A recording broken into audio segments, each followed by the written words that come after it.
কীর্তন প্রারম্ভে শত কোটি সহস্র কোটি অনন্ত কোটি দণ্ডবত প্রণাম।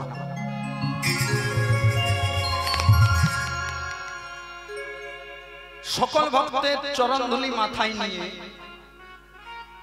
সাধু গুরু ব্রাহ্মণ বৈষ্ণবের আশীর্বাদ মাথায় নিয়ে এই নাম বৃন্দাবন মাঝে আজকে আমরা ভগবানের ভগবতত্ব আস্বাদন করব। পালাটি শুরু করার পূর্বে শুধু একটা কথা বলবো, শাস্ত্রে আছে যিনি পুজো করেন,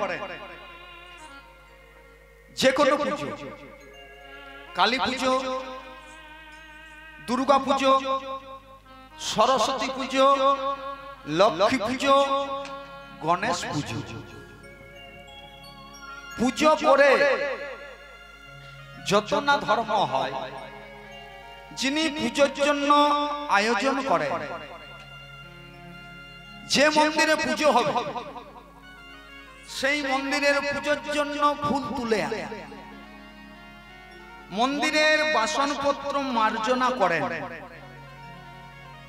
যে মন্দিরে পুজো হবে সেই মন্দিরটি ভালো করে ধৌত করেন তথা পরিষ্কার করেন। পুজো করলে যত না ধর্ম হয় এই কর্মগুলোই করলে কিন্তু শতগুণ ধর্ম হয়, শাস্ত্রে বলা হয়েছে। সেই রকম আজকে আমি হয়েছি হরিনামে পূজারী, আর সেই হরিনাম পূজার আয়োজন করেছেন আপনারা সবাই।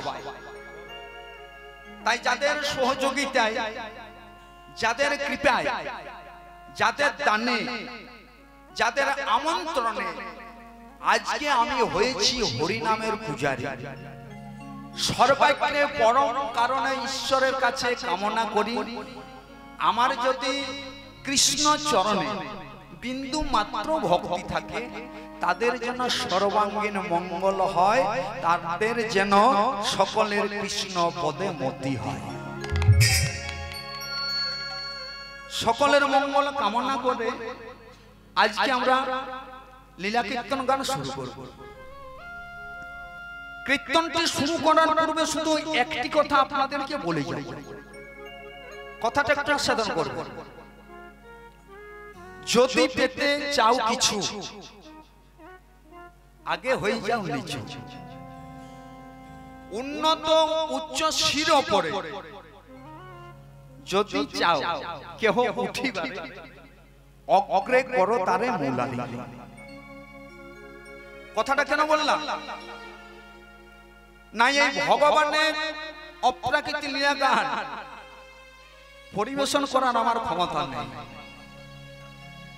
আমার বাড়ি আপনারা সকলেই জানেন, মুড়া কমলপুর থেকে আমি আগত। আমার নাম কীর্তনিয়া নারায়ণ দাস। ভগবানের লীলা কীর্তন গান পরিবেশন করার আমার ক্ষমতা নেই, তবে আপনাদের মতো ভক্তের আশীর্বাদ, আমার গুরুর যদি কৃপা হয় তাহলে কিছুটা হলো আস্বাদন বা বর্ণন হলে হতেও পারে। তাহলে কি বললাম, যদি জীবনে কেউ কোনো কিছু পেতে যায় আগে হও নিচু। কুরুক্ষেত্র যুদ্ধ যেদিন শুরু হয়েছে, কুরুক্ষেত্র যুদ্ধ শুরু হবার আগের দিন ধর্মপুত্র যুধিষ্ঠির কি করেছিল জানেন? এইদিকে গান্ধারী মাতা, কুরুক্ষেত্র যুদ্ধ হবে তার আগের দিনে কি ঘটনাটা ঘটছে দেখুন। 100টি প্রদীপ জ্বালিয়ে তুলসী মন্দিরের সামনে গিয়ে 100 সন্তানের মঙ্গল কামনা চাইছে। আর কাল থেকে হবে কুরুক্ষেত্রের যুদ্ধ, মঙ্গল কামনা চাইছেন। এমন সময় সেই গৃহের মধ্যে প্রবেশ করছেন কে? ধর্মপুত্র যুধিষ্ঠির।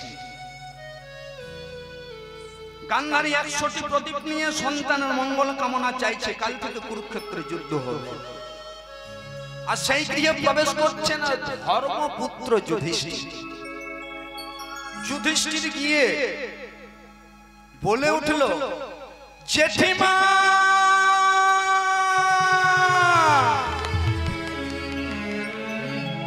জেঠিমা।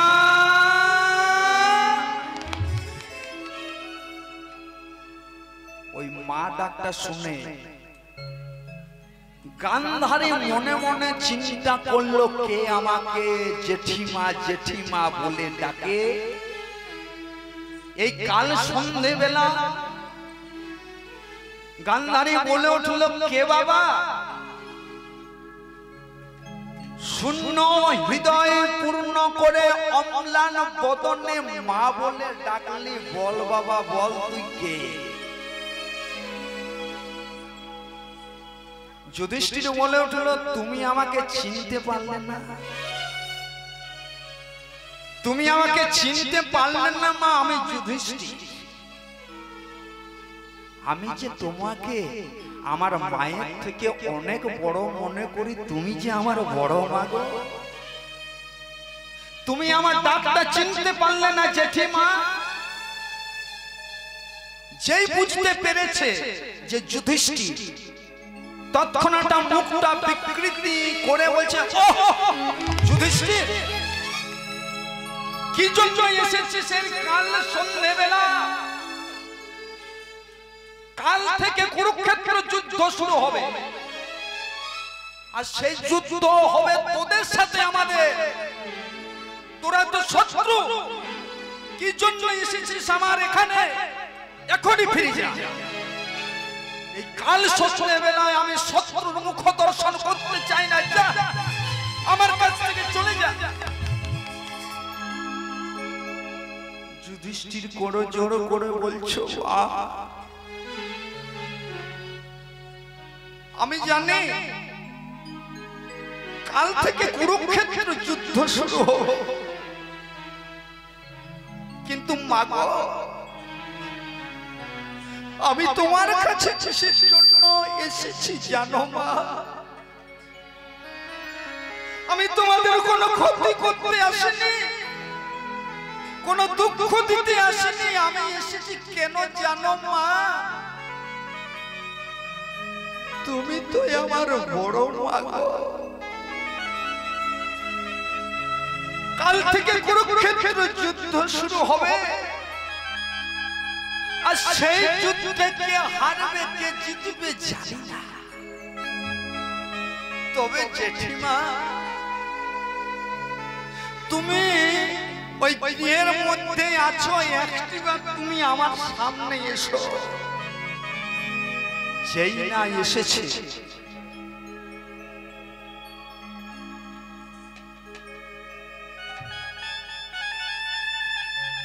যেই না সামনে এসেছে, যুধিষ্ঠির কি করলো জানে? গান্ধারীর চরণ দুটি জড়িয়ে ধরে বলল, মা গো, কাল থেকে কুরুক্ষেত্র যুদ্ধ শুরু হবে, কে হারবে কে জিতবে জানি না, কিন্তু মা ওই যুদ্ধ করতে করতে আমার এই দেহ থেকে যদি প্রাণ পাখিটা চলে যায়, আর আমি যদি মারা যাই, আমি অন্য কিছু চাইতে আসিনি। তুমি শুধু আমাকে এইটুকু আশীর্বাদ করো, যদি কখনো পৃথিবীতে ফিরে আসতে পারি, আবার যদি পৃথিবীতে জন্ম হয়, আমি কিচ্ছু চাই না, যেন আমি কৃষ্ণের চরণ যুগল আশ্রয় করে আমি কৃষ্ণের দাস হয়ে জন্ম নিতে পারি। যেই না বললো, মনে মনে চিন্তা করছেন, ও দাস হবে বলেছে, এই আশীর্বাদটা আমার দেবার কি আছে? মনটা গলে গেল, ওই যে ছোট হয়ে গেল। গান্ধারী তখন কি করলো জানেন? যুধিষ্ঠিরের মাথায় হাত দিয়ে বলল, যুধিষ্ঠির, কাল থেকে কুরুক্ষেত্র যুদ্ধ শুরু হবে, আর সেই যুদ্ধে ধর্মের হবে নিশ্চয়ই জিত, আর অধর্মের হবে পরাজিত। আড়াল থেকে কৃষ্ণ হেসে পড়ে বলল, যুধিষ্ঠির, তোমার যুদ্ধের পূর্বে যুদ্ধের ফল ঘোষণা হয়ে গেল। কি করে প্রভু? তোমার গান্ধারী মা কি বলল? কাল থেকে কুরুক্ষেত্র যুদ্ধ শুরু হবে, সেই যুদ্ধে ধর্মের হবে নিশ্চয় যে, তার অধর্মের হবে পরাজয়। তো তুমি তো স্বয়ং ধর্মপুত্র যুধিষ্ঠির গো, তাহলে যিনি ধর্মকে আশ্রয় করে জন্ম নিতে পারে, তাহলে কুরুক্ষেত্র যুদ্ধে তোমার নিশ্চয় জিত। তোমার গান্ধারী মা নিজেই বলে দিয়ে গিয়েছেন। প্রেমানন্দে নিতাই গৌর হরি হরি হরি। তাই মনে রাখবেন, জীবনে যদি কেউ উপরে উঠতে চায়, তাকে প্রথমে ছোট হতে হবে। ছোট না হলে আপনি কখনোই বড় হতে পারবেন না। আর আপনি মনে করুন হঠাৎই মনে করুন বড় হয়ে গেলেন, কিন্তু জানবেন আপনার পড়ে যাওয়ার সম্ভাবনাটা বেশি আছে, কারণ ছোট থেকে বড় হয়। তাই বাবা মাগো, আপনারা সকলে মিলে আমাকে একটু আশীর্বাদ করবেন, যেন এইভাবে আপনাদের মতো ভক্তের চরণ ধুলি মাথায় নিয়ে, আমার গুরুর কৃপা, পিতামাতার আশীর্বাদ মাথায় নিয়ে, যেন চিরটি জীবন আমি শ্রীকৃষ্ণের দাস হয়ে আপনাদের মতো ভক্তের আমি সেবা করে যেতে পারি। আর অন্য কিছু চাই না। নিতাই গৌর প্রেমানন্দে হরি হরি হরি। চলো আজকে কিন্তু আমি লীলা কীর্তনটি শুরু করব। এই পবিত্র হরিবাসরে গৌর হরিকে আহ্বান জানি, কারণ আজ প্রথম দিন, প্রথম হরিবাসর। তা সবাই মিলে মায়েরা একটু করে উলুধ্বনি করে যাবে। আর যে সকল বাবারা এসেছেন মাঝে মাঝে একবার করে হরিধ্বনি করে। তা পদকর্তা মহাজন আজকে কি বলছেন দেখুন। বলি, আমার গৌর এলো রে,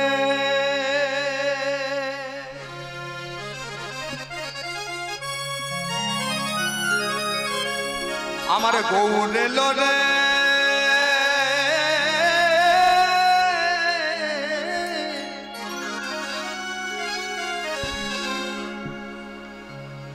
ওমা গৌর হরি আমাদের এখানে এসেছেন।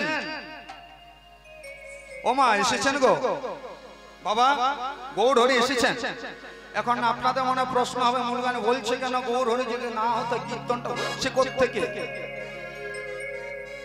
না, গৌর হরি এসেছেন, তবে একটুকু বাকি আছে। ওইদিকে তাকিয়ে দেখুন তো, ওখানে চৌকাঠে দাঁড়িয়ে আছে, আসতে পারছেন। কেন বলুন তো? কারণ গৌর হরি যখন এসেছিলেন সবাই জেনে গিয়েছিল যে গৌর হরি আসছে। কিভাবে জেনেছিল? না, গৌর হরি যখন দাঁড়িয়েছিলেন চৌকাঠে, তখন গৌর হরিকে উদ্দেশ্য করে মায়েরা কত উলুধ্বনি করেছিল আর বাবারা কত হরিধ্বনি করেছিল। আর সবাই জেনে গিয়েছিল যে গৌর হরি আসছে, এবং উলুধ্বনি হবে আমার মনের আনন্দে। প্রেমানন্দে নিতাই গৌর হরি হরি। বলি, আমার গৌর এলো রে,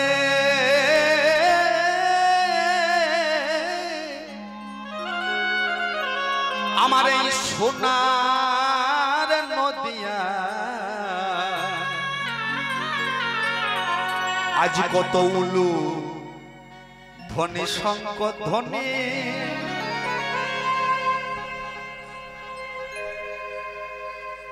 পণ্ডিত বুঝে ইঙ্গিতে, মূর্খ বুঝে কিরে। আচ্ছা বাবা, যে কোনোদিন নারকেল খাইনি, তাকে যদি একটি নারকেল দিয়ে বলা হয়, ও বাবা তুমি নারকেলটা খেয়ে নাও, তো খেতে পারবে না? যে কোনোদিন খাইনি, নারকেলটা নিয়ে উপরটা কামড়া কামড়ি করবে, কোনো টেস্ট বা স্বাদ পাওয়া যাবে না। এবার মনে করবে বাবা কি যে বটে, এত শক্ত জিনিস রেগে মেগে। এবার যে কোনোদিন নারিকেল খেয়েছে, সে নারিকেলটি কুড়িয়ে নিয়ে বলবে, এই যে উপরটা নিয়ে কামড়া কামড়ি করলে হবে। যদি তার সামনে নারিকেলটি ভেঙে আর ভেতরে যেটা সাদা বের হবে না, ওটা চামচে করে খেলে আহা কি জিনিস। তো তেমনি ভগবানের ঈশ্বর তত্ত্ব, আধ্যাত্মিক তত্ত্ব হচ্ছে নারিকেলের মতো। উপরটা নিয়ে নাচানাচি, উপরটা নিয়ে নাচানাচি হবে, কিন্তু ভেতরে এমন একটা জিনিস, আর ওটা যে ভেঙে দিতে পারে তাকেই তো প্রকৃত ভক্ত বলে গো। একবার অনুধ্বনি প্রেমানন্দে নিতাই গৌর হরি হরি বল। আমার গৌর এলো রে সোনার নদিয়ায়, কত উলুধ্বনি শঙ্খধ্বনি শব্দ শোনা যায়। আমার গৌর এলো, আমাদের গৌর এলো রে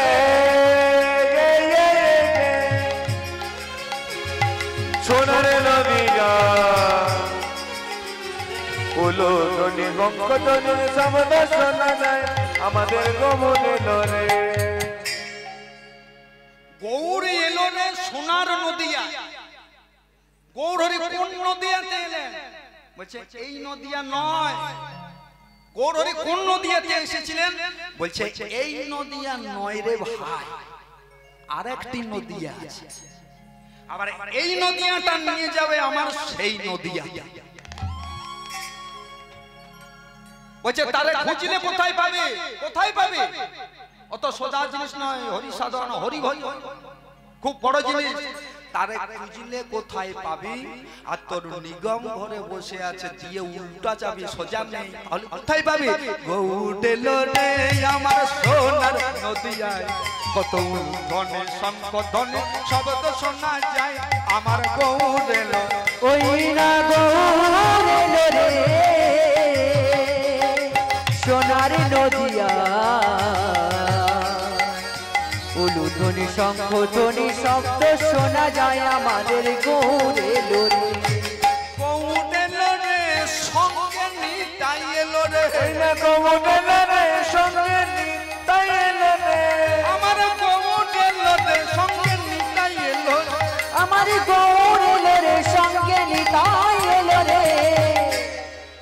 গৌর এলো রে আমার সোনার নদিয়ায়, উলুধ্বনি শঙ্খধ্বনি শব্দ শোনা যায়। আমার গৌর এলো রে, ওই না গৌর এলো রে সোনার নদিয়া, উলুধ্বনি শঙ্খধ্বনি শব্দ শোনা যায়। আমাদের গৌর এলো রে। এই দিকের যে সকল মায়েরা আছেন, আমার এই সামনের দিকে যে সকল মায়েরা আছেন, সকলে উলুধ্বনি দিচ্ছে। ওই দিকের মায়েরা মনে মনে চিন্তা করছেন, মূলগানে কেন উলুধ্বনি দেব? উলুধ্বনি দিলে কি হবে, ওই জন্য দিচ্ছে না। ওরা বলতে চাইছে, মা উলুধ্বনি দিবেন না গো? আমার সঙ্গে আপনাদের কোনো শত্রুতা আছে? 3 বছর এসেছি মা আপনাদের ওখানে, তারপর আপনাদের এই পবিত্র হরিবাসরের সুযোগ পেয়েছি। জয় রাধে। তাহলে দেখুন উলুধ্বনি কেন দেবেন? উলুধ্বনির মধ্যে কি আছে? মায়েরা যে সকল মায়েরা উলুধ্বনি দেন, যদি কোনো মা উলুধ্বনি দেয় কি হয় জানেন? বলছে উ আল্লু। উ শব্দের অর্থ হচ্ছে কৃষ্ণ। শাস্ত্র ছাড়া কথা বলবো না, শাস্ত্রের বাইরে একটি কথা বলবো না। উ আল্লু, উ শব্দের অর্থ হচ্ছে রাধা, আল্লু শব্দের অর্থ হচ্ছে কৃষ্ণ। তার মানে ভগবান বলছেন যে কোন মা যদি রাধার নাম বলতে না পারে, কৃষ্ণ নাম যদি না বলতে পারে, যদি উলুধ্বনি দেয় তার মুখে রাধা এবং কৃষ্ণের নাম উচ্চারণ হয় গো। একটু উলুধ্বনি দেবেন। গৌর এলো রে আমার সোনার নদিয়ায়, কত উলুধ্বনি শঙ্খধ্বনি শব্দ শোনা যায়। আমার গৌর এলো, আমাদের গৌর এলো রে সোনার নদিয়ায়, উলুধ্বনি শঙ্খধ্বনি শব্দ শোনা যায়। আমাদের গৌর এলো রে। এখন বাবাদের মনে প্রশ্ন আসতে পারে, মূল গানে আপনি তো বললেন উলুধ্বনির কথা, তাহলে আমরা যে হরিধ্বনিটা দিচ্ছি, হরিধ্বনিটা দিলে আমাদের একটু জানা দরকার। বলছে হরি নাম, হ শব্দের অর্থ হলো হর, রি শব্দের অর্থ হচ্ছে রিপু, না শব্দের অর্থ হলো নাশ, আর ম শব্দের অর্থ হলো মুক্তি। মানে আমাদের, আমরা যদি হরি নাম করি তাহলে আমাদের মুক্তি হয়ে যায়। গৌর এলো রে আমার সোনার নদিয়ায়, কত উলুধ্বনি শঙ্খধ্বনি শব্দ শোনা যায়। আমার গৌর এলো, আমাদের গৌর এলো রে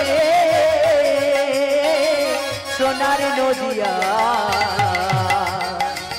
উলুধ্বনি হরির ধ্বনি শব্দ শোনা যায় আমাদের গৌরে লোরে। ওরে আইকে তোরা নাম নিবি ওরে ছুটে ছুটে আয়, আইকে তোরা নাম নিবি রে ছুটে ছুটে আয়, ওরে আইকে তোরা নাম নিবি ছুটে ছুটে আয়, ওরে আইকে তোরা নাম নিবি রে ছুটে ছুটে আয়। মনের ভক্তিতে দুটি হাত তুলে বলুন তো প্রেমানন্দ নিতাই গৌর হরে হরে গৌরে লোরে আমার সোনার নদিয়া উলুধ্বনি শঙ্খধ্বনি শব্দ শোনা যায় আমার গৌরে। আমাদের গোবরে রে সোনার নদিয়ায় উলুধ্বনি শঙ্খধ্বনি শব্দ শোনা যায় আমাদের গোবরে লোরে। তাহলে দেখুন পদকর্তা মহাজন কি বললেন, নাম আমাদের হলো ব্রহ্ম, তাই পদকর্তা মহাজন কলম দিলেন ভজনা জপনা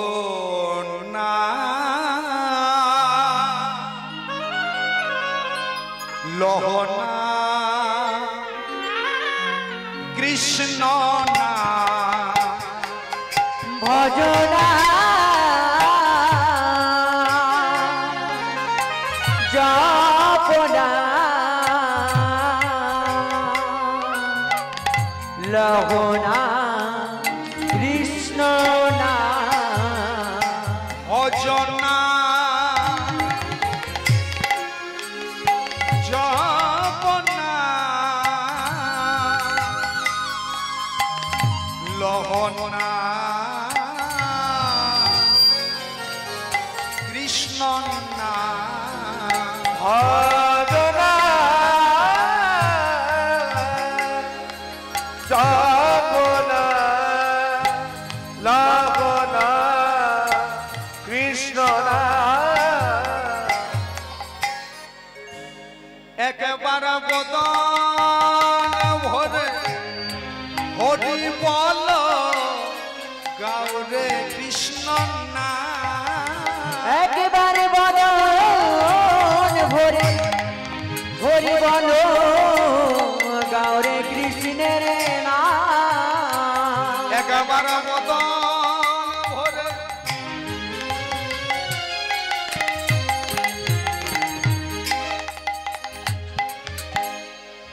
হরি বল গাউরে কৃষ্ণ না একবারে বদন ভরে হরি বল গাওরে কৃষ্ণ নাম। ভজনা জপনা লহনা কৃষ্ণ না ভজনাম জপনা লহনা কৃষ্ণ নাম। ভজনা জপনা লবনা কৃষ্ণ নাম।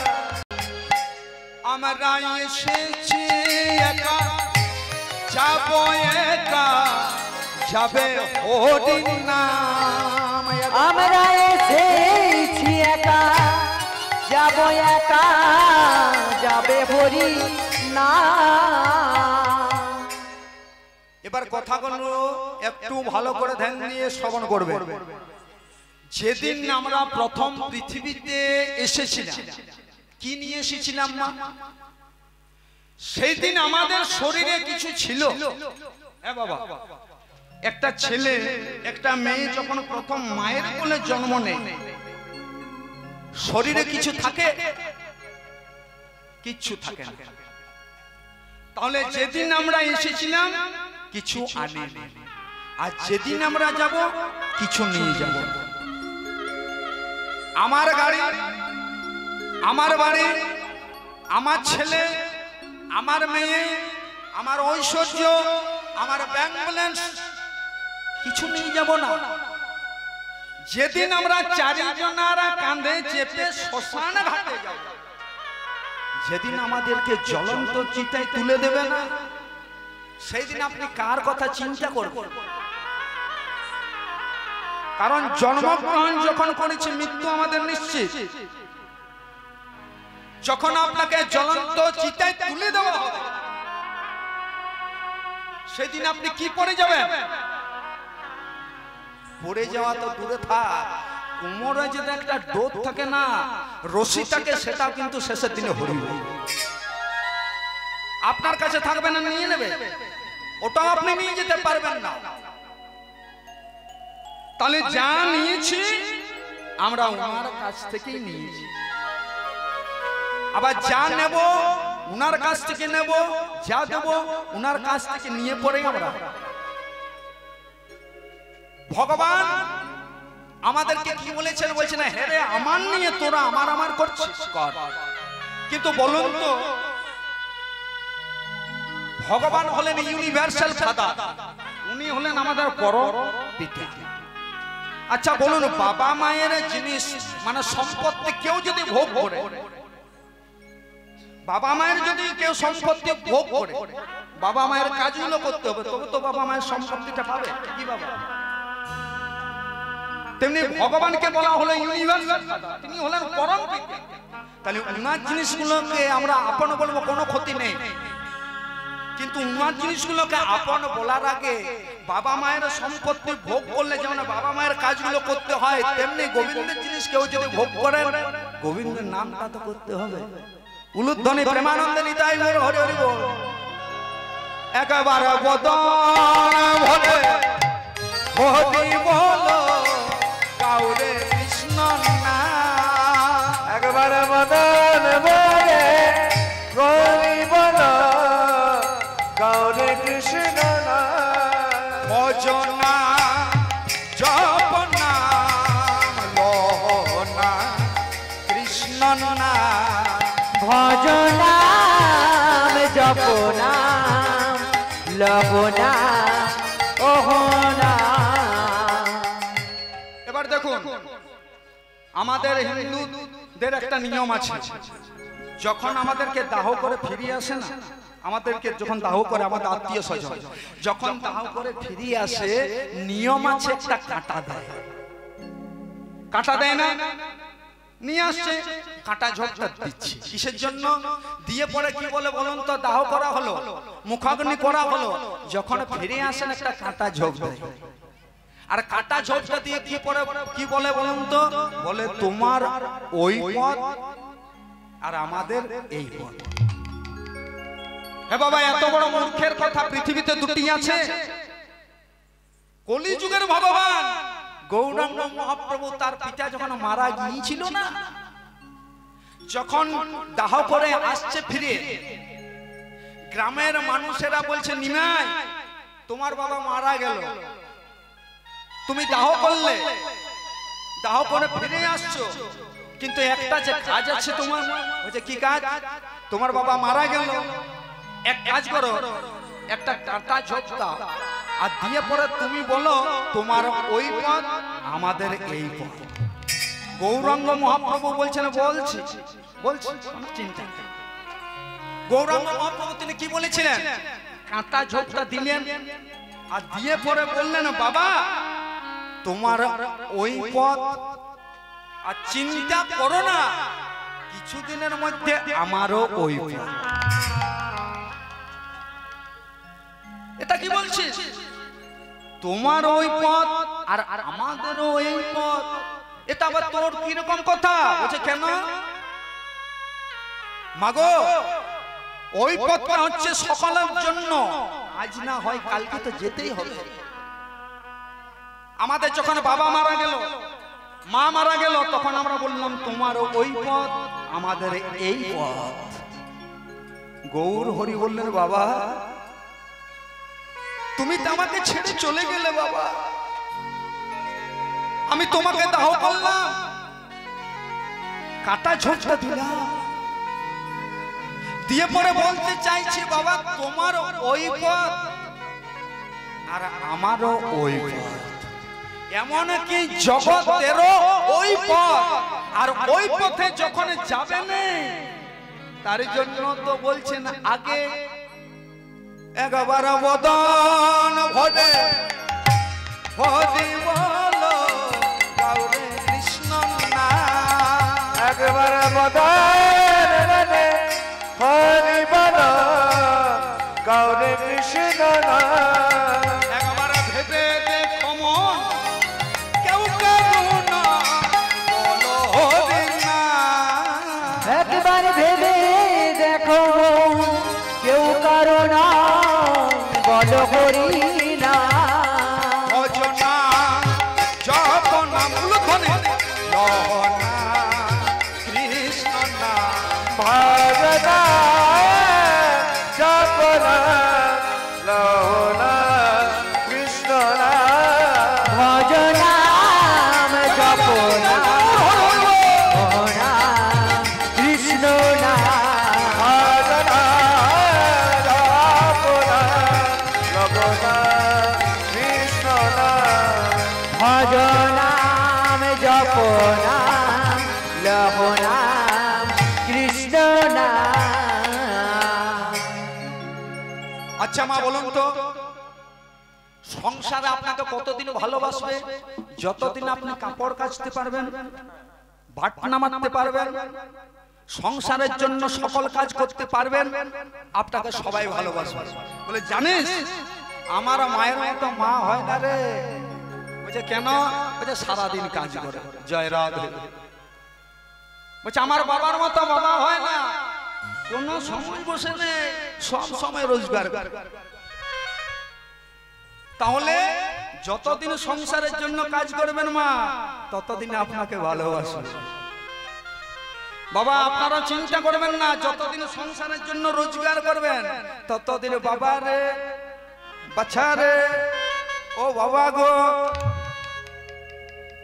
কিন্তু যেদিন আপনার শরীরটা কথা বলবে না ভালো করে চলতে পাবেন না ভালো করে দেখতে পাবেন না রোজগার করতে পারবেন না সেই দিন আপনার কাছে গঙ্গা জলের মতো পরিষ্কার হয়ে যাবে বাবা রে বাছা রে তোর সব গেল রে নিতাই গৌর হরি বল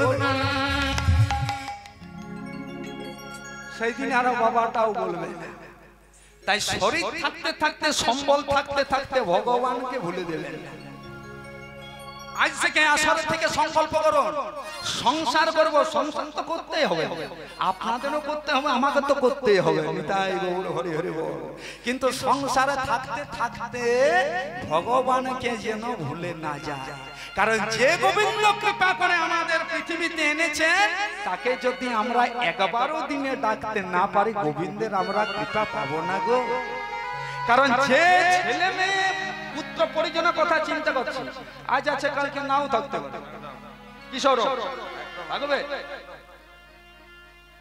আজ আছে কাল নাও থাকতে পারে কারণ কি বলেছেন দেখো বলছে ভগবান কি বললেন আজকে যে রাজা ধীরাজ কাল সে ভিক্ষা চায় মনে রেখো যে চিরদিন সমানও নাহি যায় এত বড় রাজা হরিশ্চন্দ্র সে কোনদিন ভেবেছিল যে একদিন তাকে সর্বশান্তি ভিখিরি হতে হবে মরা পড়ানো কাজ করতে হবে তাই অদৃষ্টের লিখন কে করে খণ্ড বিধির লেখা পাষাণের লেখা কালে কালে মানুষকে ফলতে হবে আছে চর্মে ঢাকা নিতাই গৌর হরি হরি ওই জন্য বলছেন সময় থাকতে তোমরা নাম করো গৌরহরি নাম করতে বললেন তো এখন আপনাদের মনে প্রশ্ন হবে যে মুলগায়েন তুমি তো নাম করতে বলছো করব কিন্তু কখন করব দেখুন মা আমি পাঞ্জি দেখেছি পাঞ্জিতে একটা জিনিস লেখা আছে সোমবার মঙ্গলবার বুধবার বৃহস্পতিবার শুক্রবার শনিবার রবিবার এই 7টা দিন তো বাবা সোমবারে শিবের পুজো মঙ্গলবারে মঙ্গলচন্ডী বুধবারে ধর্মরাজ বৃহস্পতিবারে মা লক্ষ্মীর পুজো শুক্রবারে সন্তোষী শনিবারে শনি মহারাজ আজ রবিবারে রবিদেবের পুজো তাহলে 7টা দিন দেবে দেবী নিজেদের জন্য রিজার্ভ করে রেখে দিয়েছেন কখন আপনি নাম করবেন কখন আপনি নাম করবেন? সোমবারে শিবের পুজো অনেকে মা করেন, মঙ্গলবারে মঙ্গলচণ্ডী, বুধবারে ধর্মরাজ, বৃহস্পতিবারে অনেকে মা লক্ষ্মীর ঘাটে জল ঢালে, মা লক্ষ্মীর পুজো করে, শুক্রবারে সন্তোষী, শনিবারে শনি মহারাজ, রবিবারে রবি দেবের পুজো। কখন নাম করবেন? এই প্রশ্নটি কে করেছিল?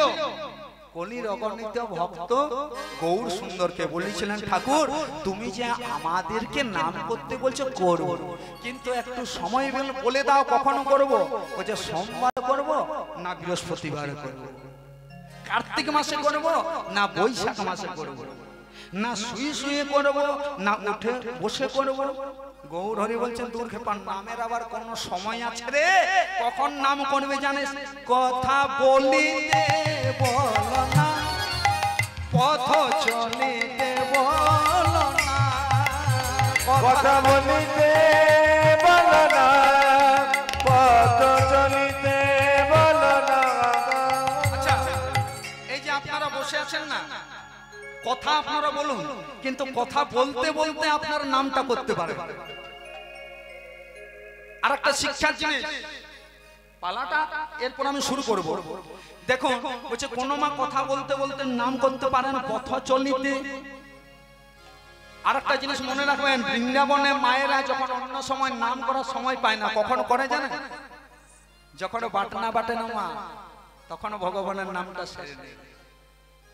যখন রান্না করে তখন ভগবানের নামটা সেরে নাই। তাহলে নাম করার সময় হচ্ছে কথা বলিতে, পথ চলিতে, প্রতি নিঃশ্বাসে, চির বিশ্বাসে, চির আশ্বাসে, এই হলো নামের সময়। আর নামের কখনো সময়। আর একটা কথা বলে দিই,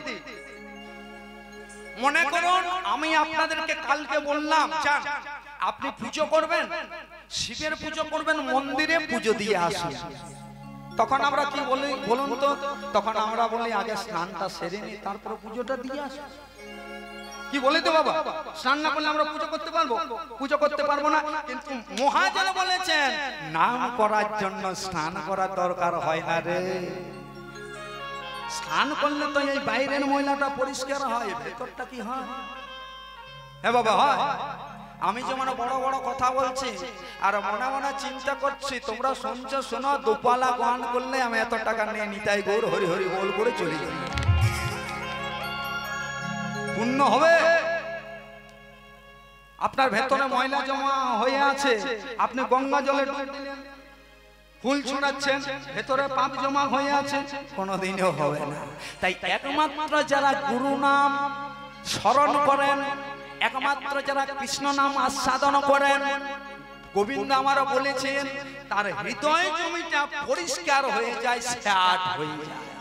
বলছে আমি নামের হব ফুল, এই হরি নামে আবার হরি নামে ভজনা জপনা লোনা কৃষ্ণ নাম নিতাই গৌর নাম জপনা লহনা কৃষ্ণ নাম, নাম জপনা লোনা কৃষ্ণ নাম, ভজনা জপনা লগনা কৃষ্ণ নাম।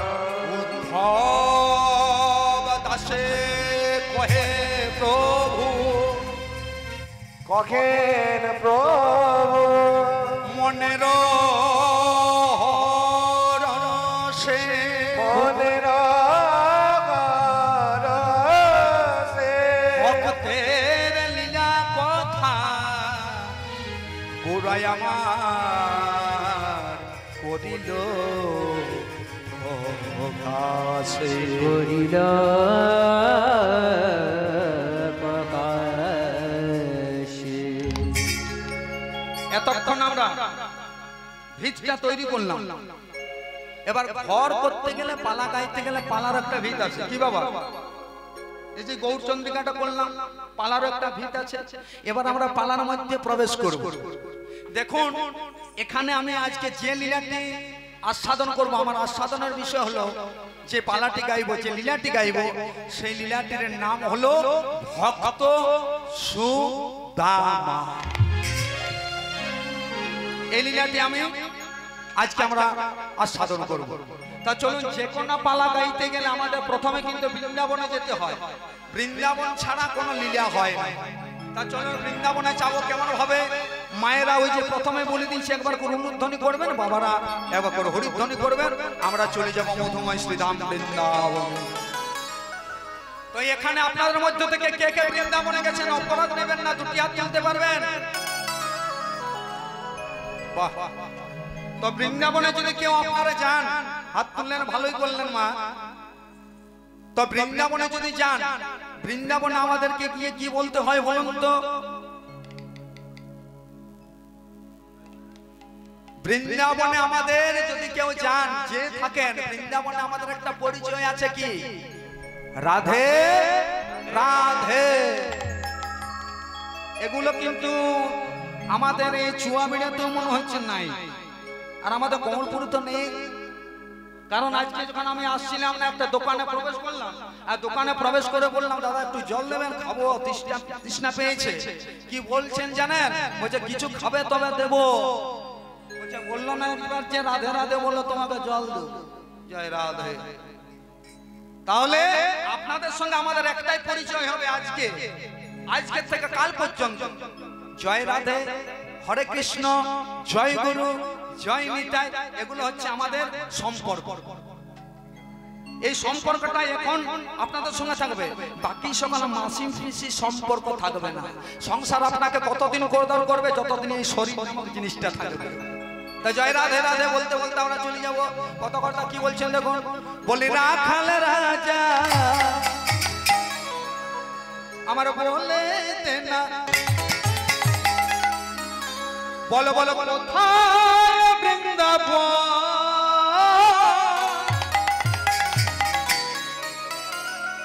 শ্যামকুণ্ড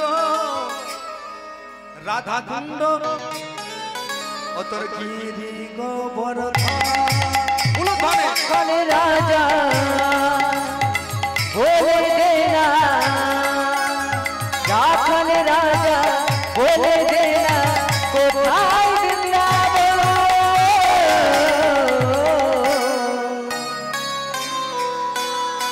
শ্যামে কুণ্ড রাধা কুণ্ড গিরি গোবর্ধন, রাখাল রাজা বলে দেনা, কোথায় বৃন্দাবন, শ্যামকুণ্ড রাধা কুণ্ড গিরি গোবর্ধন। রাখাল রাজা বলে দেনা, কোথায় বৃন্দাবন, শ্যামে কুণ্ড রাধা কুণ্ড গিরি গোবর্ধন। সবাই কিন্তু করতালি করতে করতে, উল্লেখধ্বনি দিতে দিতে, হরিধ্বনি করতে করতে মধুময় শ্রীধাম বৃন্দাবনে চলে যাব। কেউ কিন্তু আজকে লজ্জা করবেন না। বলি রাখাল রাজা বলে দেনা, কোথায় বৃন্দাবন, শ্যামকুণ্ড রাধা কুণ্ড গিরি গোবর্ধন। রাখাল রাজা বলে দেনা, কোথায় বৃন্দাবন, শ্যামকুণ্ড রাধা কুণ্ড গিরি গোবর্ধন।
বাঁশুরি বাজায় রে কানা বাঁশুরি বাজায় বাঁশুরি বাজায় রে কানা বাঁশুরি বাজায় বাঁশুরি বাজায় রে কানা বাঁশুরি বাজায় বাঁশুরি বাজায় রে কানা বাঁশুরি বাজায়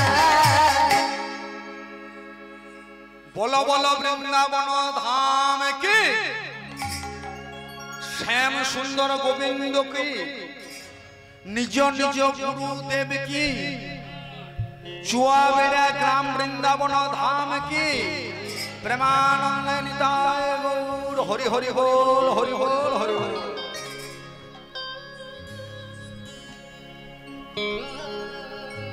এবার আমরা পালাটি শুরু করব।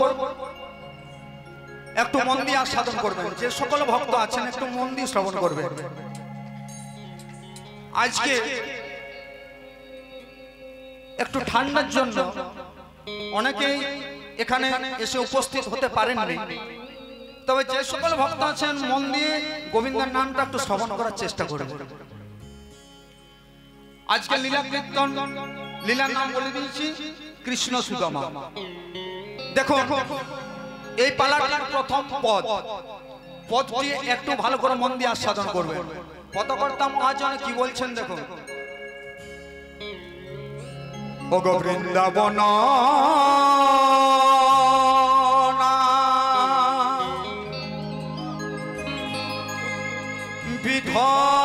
বিধর বগ্রা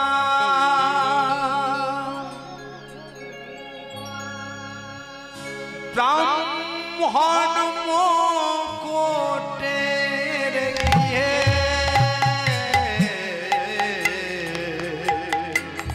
ওই না বৃন্দাবন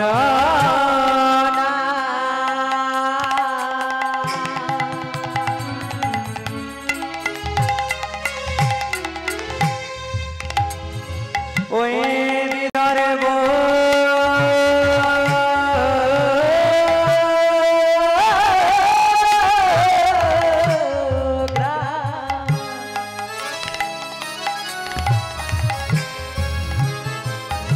ওই ব্রাহ্মণ মতুকের গৃহে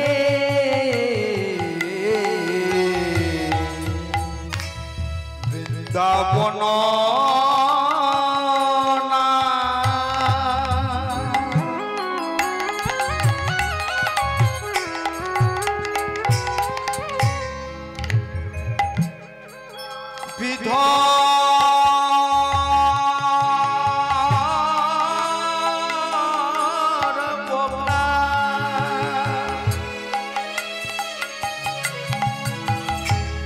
ব্রাহ্মণ মুকুটের গৃহে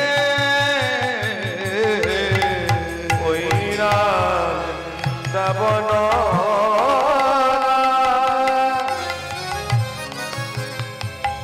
তাতে বিদার ব্রাহ্মণ মুটুকের গৃহে। পদকর্তা মহাজন কি বললেন? বৃন্দাবন নাম বিধর্ভ গ্রাম। আচ্ছা বলুন আপনাদের গ্রামটার নাম কি মা? চুয়াবেড়িয়া তো?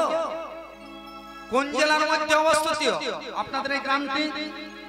বাঁকুড়া জেলা তো? ঠিক ঠিক। সেই রকম বিধর্ভ গ্রাম কোথায় অবস্থিত? না বৃন্দাবনের মধ্যে অবস্থিত। গ্রামটার নাম হলো বিধর্ভ গ্রাম। পিতার নাম মকট ব্রাহ্মণ, মাতার নাম রচনা দেবী। সেই রচনা দেবীর কোল আলো করে ধরাধামে অবতীর্ণ হলেন দাপর যুগে পরম ভক্ত সুদামা। কখন জন্ম নিলেন? শুভ কার্তিক মাস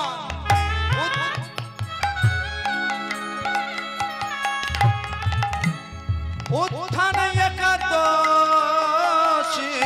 ওই শুভ কার্তিক মাস উত্থান একাদশী।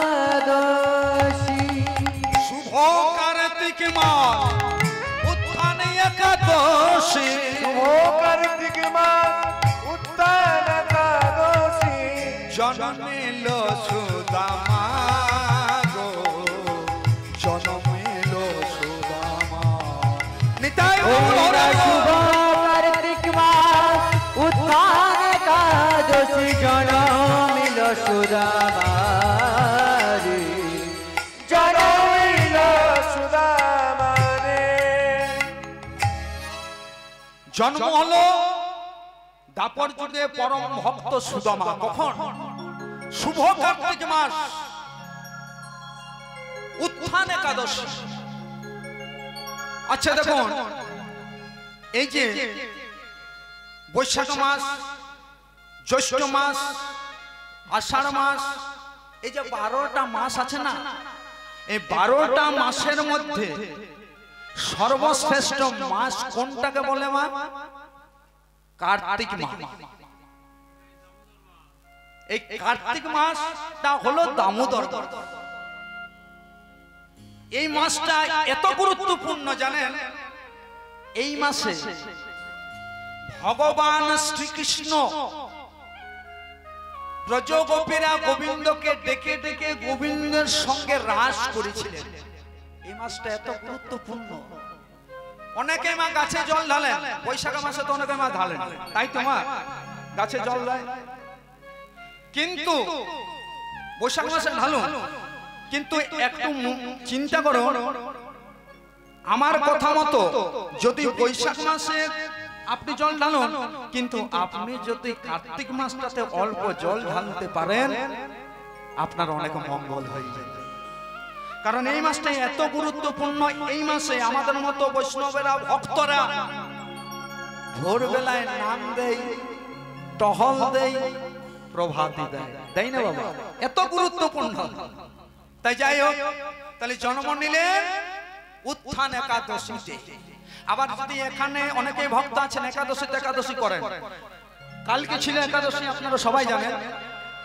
তো এই একাদশী সংসারে যে বাবা মায়েরা ভক্তরা আছে, যদি অল্প একাদশী করতে পারে, তাকে আর অন্য কিছু করতে হয় না। তবে একাদশী করুন, তাই এমন একাদশী করবেন না কেউ যদি জিজ্ঞেস করে কেমন আছিস, আর আপনি যদি একাদশী করে বলেন কেমন আর থাকবো, আজ আমার একাদশী, কেমন আর থাকবো, আমার একাদশী 20টা রুটি খেয়ে তার একাদশী, এইরকম একাদশী করবেন। বাড়িতে আমার স্ত্রী আছে, সোম মঙ্গলবার করে, যেদিন আমি বাড়িতে থাকি না, সেই দিন বলে আজকে ভালো মন্দ কিছু এনে দাও খাবো। আমি বলে, ও তোমার যদি খাওয়াটাই বড় হয়, উপোস করার কি দরকার? উপোস করলে আমাদের শরীরটা ভালো থাকে। প্রতিদিন যে আমরা হাজার হাজার খাবার খাচ্ছি না, একদিন যদি আপনি না খান, তাহলে কিন্তু শরীরটা ভালো থাকে। খাওয়াটা বড় জিনিস নয়, উপোসটা করলে আমাদের শরীরে ভালো থাকে। আর এমন এমন মা উপোস করলো, স্ট্রোক হয়ে মারা গেল, কি লাভ হলো? এমন উপোস করবেন না। ভক্তিটা হচ্ছে আসল জিনিস। তাহলে জন্ম নিলেন উত্থান একাদশী থেকে, দাপর যুগে পরম ভক্ত সুদামা। পদকর্তা বলছেন, ত্রেতার ভরত আসি জন্ম নিল, তার ভরত আসি জন্ম নিল, ত্রেতার ভরত আসি জন্ম নিল, তার ভরত আসি জন্ম নিল, দাপরেতে সুদামা হলো ভরত আসি জন্ম নিল। আমার দাপরেতে সুদামা হলো ভরত আসি জন্ম নিল, দাপরেতে সুদামা হলো ভরত আসি জন্ম নিল। দাপরেতে সুদামা হলো ভরত আসি জন্ম নিল, সুদামা এলো ভরত আসি জন্ম নিল, ভরত আসি জন্ম নিল, ওই ভরত আসি জন্ম নিল, ভরত আসি জন্ম নিল, ওই ভরত দাসী জন্ম সবাই নিল উলু উলু দাও ভরতে সুদামা হরি হরি হরি বলে দাসী জন্ম নিল ভরতে সুদামা দাসী জন্ম নিল। তাহলে দেখুন ত্রেতা যুগে যিনি কৈকেয়ীর পুত্র মানে রামের আদরের ভাই ভরত, তিনি দাপর যুগে হয়েছেন ভক্ত সুদামা। এবার আপনাদের মনে প্রশ্ন আসবে, মূল গায়ে ভরতেই যে সুদামা তার প্রমাণ কোথায়? না প্রমাণ আছে, একটু আস্বাদন করবেন। ভরতেই যে সুদামা তার প্রমাণ, না প্রমাণটা হলো ত্রেতা যুগে রাজা দশরথের হয়েছিল কঠিন ব্যাধি। রাজা দশরথে দুটো আঙুল গলে ফসে রক্ত পুজে ভরে গিয়েছিল। এখনকার দিনে হলে সবাই বলতো রাজা দশরথের ক্যান্সার হয়েছে। কত কবিরাজ ফিরে গেল, রাজা দশরথের রোগ কেউ ভালো করতে পারল না। রাজা দশরথের মৃত্যু নিশ্চিত হয়ে পড়ল। শেষে একজন কবিরাজ এসে পড়ে বললেন, শুনুন রাজা দশরথ ভালো হয়ে যাবে, একটি উপায় আছে। কি উপায়? না রাজা দশরথের যে তিনজন স্ত্রী, রামের মা কৌশল্যা, ভরত শত্রুঘ্নের মা সুমিত্রা, এদের তিনজনের মধ্যে থেকে যে কেউ একজন যদি রাজা দশরথের আঙ্গুল এর রক্ত পুজো শুষে শুষে মুখ দিয়ে টেনে টেনে পরিষ্কার করতে পারে, রাজা দশরথ ভালো হয়ে যাবে। রাজা দশরথ কিন্তু আশার আলো দেখতে পেরে মনে মনে চিন্তা করছেন, তাহলে আমি ভালো হয়ে যাব। প্রথমে তিনি করলেন কি, সুমিত্রার কাছে গেলেন। কারণ রাজা দশরথ সুমিত্রাকে একটু বেশি ভালোবাসতেন। ছোট গিয়ে পরে বলে উঠল, সুমিত্রা তুমি পারবে তোমার মুখ দিয়ে আমার আঙুলের রক্তপুঞ্জ পরিষ্কার করে দিতে? সুমিত্রা বলল, স্বামী তোমার জন্য আমি জীবন দিয়ে দেব, কিন্তু রক্তপুঞ্জ পরিষ্কার করতে পারবো না স্বামী। কৌশল্যাকে বললেন, কৌশল্যা কিন্তু একেই উত্তর দিলেন। শেষে কৈকেয়ী রাজা দশরথের চরণ দুটি জড়িয়ে ধরে বলল, স্বামী এই সংসারে সদবান নারীর অহংকার হচ্ছে স্মৃতির সিঁদুর। আমি আমার স্মৃতির সিঁদুরের জন্য জীবন দিয়ে দেব, কিন্তু রক্ত পরিষ্কার করতে আমি পারবো না, আমি করবো স্বামী।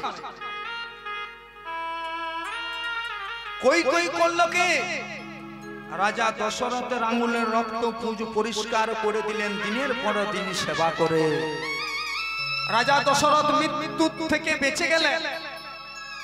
রাজা দশরথ তখন কৈকেয়ীকে ডেকে পড়ে বললেন, কৈকেয়ী আমি ধন্য, আমি গর্বিত যে তোমার মতো অর্ধাঙ্গিনী আমি পেয়েছি। তুমি তোমার নিষ্পাপ সেবার দ্বারা আমাকে নিশ্চিত মৃত্যুর হাত থেকে বাঁচিয়ে দিয়েছো। এখন আমি তোমাকে জানো আমি বর দিতে চাই, তুমি নেবে? বললে, স্বামী বলছে ভালোবেসে তুমি যদি আমাকে কিছু দিতে চাও আমি না বলবো না, কিন্তু এখন কোনো প্রয়োজন নেই। যদি কোনোদিন প্রয়োজন হয় আপনাকে বলতে হবে না, আপনার কাছ থেকে আমি চেয়ে নেব। কিন্তু মা, ও বাবা, প্রয়োজন হতে বেশি সময় লাগলো না। রাজা দশরথের বয়স হয়ে গেল গো। রাজা দশরথ আর রাজ্যে শাসন করতে পারছেন না। সিদ্ধান্ত নিলেন কাল উষা লগ্নে ভোরবেলা রামচন্দ্র হবেন অযোধ্যার রাজা। খবরটা চতুর্দিকে ছড়িয়ে গেল। ওই খবরটা কিন্তু কৈকেয়ীর কানেও গেল মা। কৈকেয়ীকে দেখাশোনা করার জন্য একজন দাসী ছিল, যার নাম হলো মন্থরা। মন্থরা গিয়ে পড়ে বলে উঠল, কৈকেয়ী ও গো কৈকেয়ী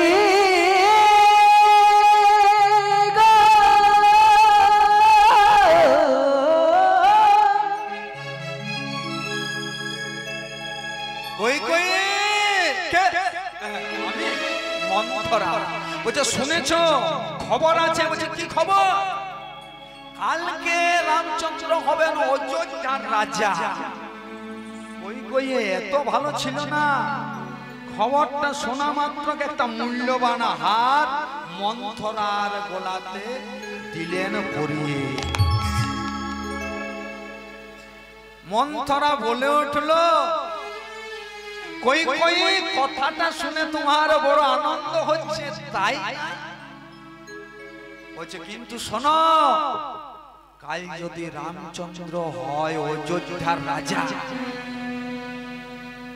আর সেই রাজার মা হবে কৌশল্যা, কৌশল্যা রাজার মা হয়ে তোমার মুখের উপর ছুরি ঘোরাবে, তখন তোমার কি সেটা ভালো লাগবে?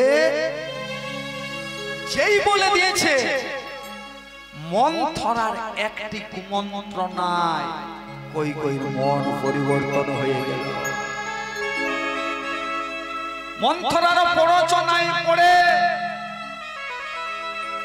কৈকেয়ী কি করলো জানেন? ছুটতে ছুটতে চলে যাচ্ছেন, স্বামী ও গো স্বামী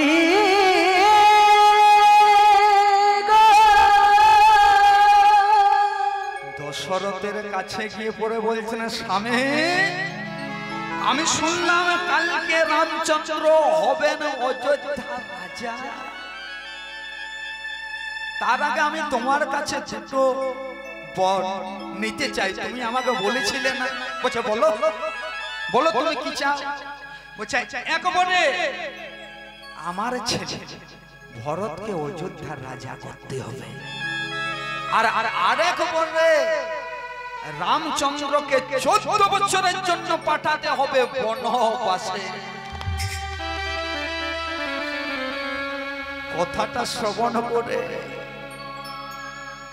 রাজা দশরথ স্বামী হয়ে স্ত্রীর চরণ দুটি জড়িয়ে ধরে বলছেন, কৈকেয়ী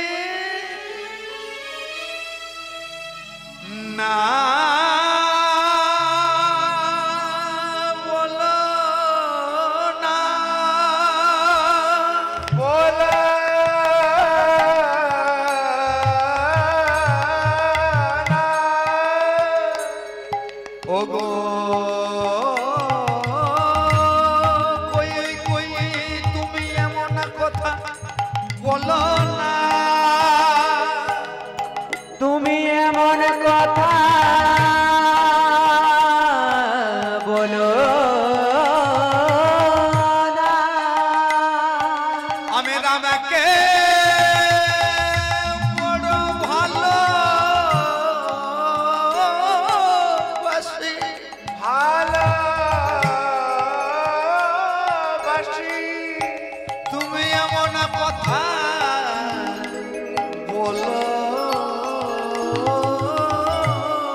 বলো না।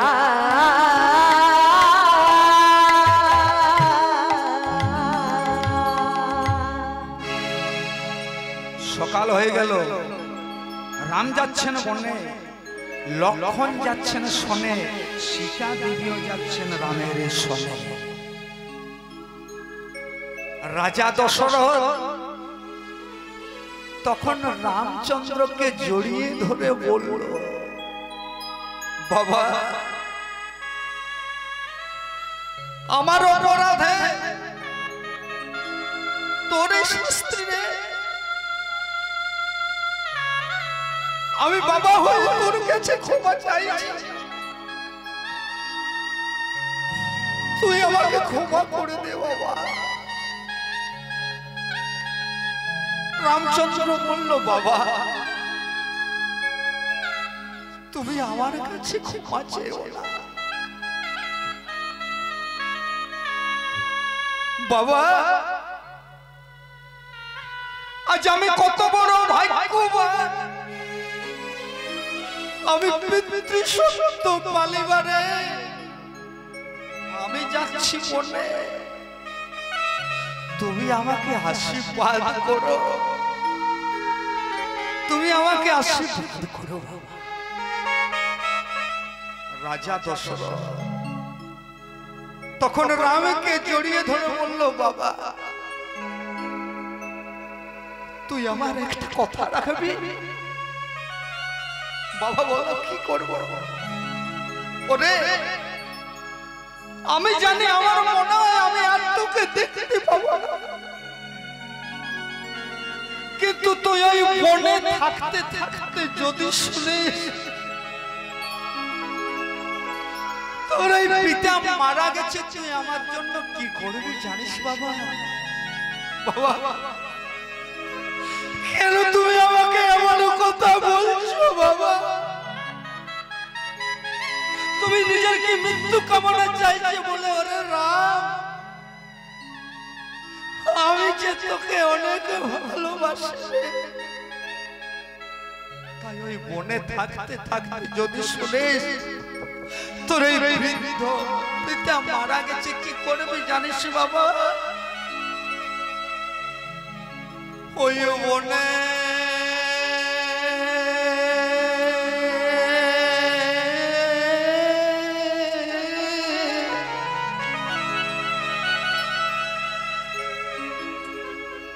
ও পিণ্ড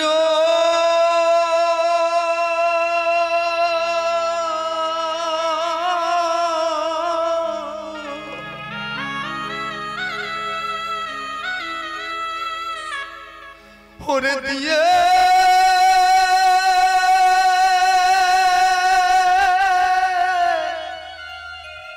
দিবি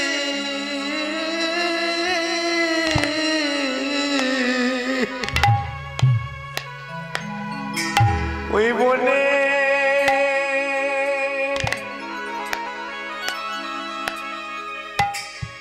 আমাকে পিণ্ড। রাজা দশরথ জড়িয়ে ধরে বলছেন, আমার জন্য এইটুকু তুই করতে পারবি রে বাবা? পিণ্ড দিয়ে দিবি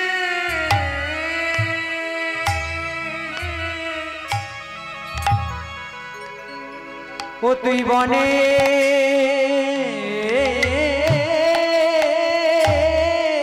পিণ্ড,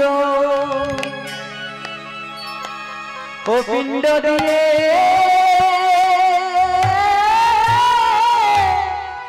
দিয়ে দিবি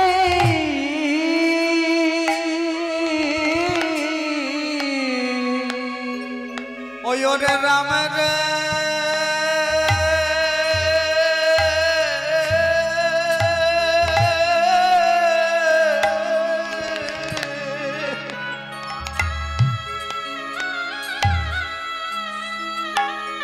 ওই ওরে আমার প্রাণে রাম রে,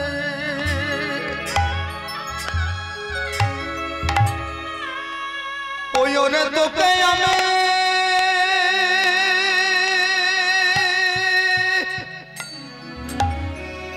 ওই ওরে ভালো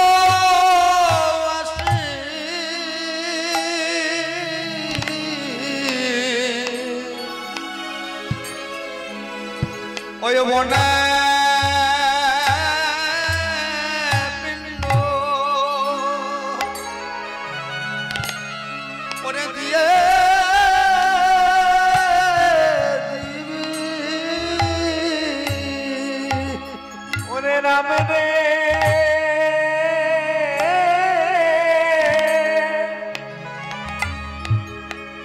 তোকে আমি বড় ভালোবাসি,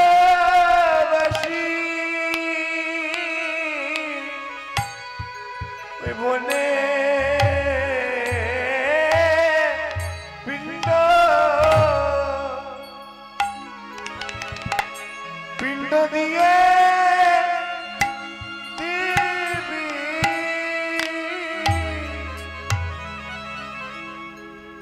লক্ষণা সীতা শোনে, রামচন্দ্র গেলেন বনে। যেই না বনে চলে গেলেন, ভরত কিন্তু ছিলেন না। ভরত তখন ছিলেন মামার বাড়িতে। ভরত যদি অযোধ্যাতে থাকতেন নিজের জীবন দিয়ে দিতেন, কিন্তু রামকে বনে যেতে দিতেন না। খবরটা পেয়ে ভরত গেলেন বনে।